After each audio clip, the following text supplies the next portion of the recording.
Somos radios comunitarias, radios para la paz.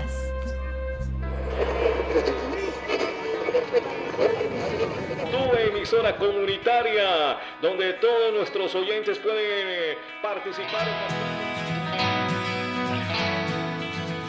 Desde la radio se construye paz generando que podamos ver lo bueno que cada uno tenemos en el lugar donde nos encontramos, sobre todo valorar la vida por encima de todo. La emisora aporta la paz porque somos un medio de información que estamos generalizando cultura, construyendo espacios para la democracia participativa.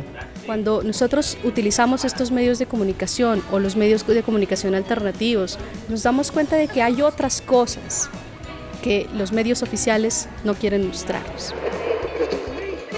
Queremos conocer cómo se llama ese proyecto de Radio para la Paz. Radios Comunitarias para la Paz, sobre qué proyectos vienen adelantando en favor de la convivencia, en favor de la paz, en favor de la reconciliación, en favor de el desarrollo de los municipios donde están funcionando.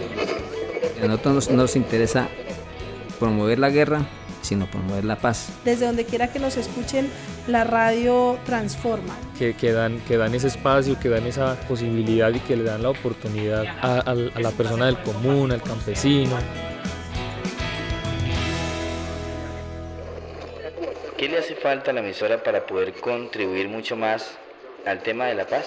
Más sentido de pertenencia por parte de la misma comunidad.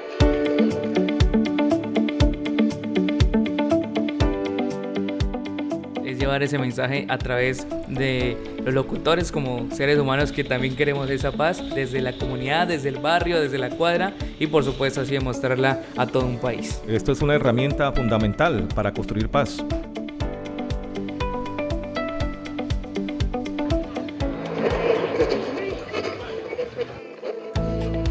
Finalizamos así nuestra programación, gracias a toda la gente que nos permitió llegar a sus casas así, sin pedir permiso, sin tocar la puerta. Sabemos que somos bienvenidos siempre, gracias por su sintonía y nos reencontramos más tarde.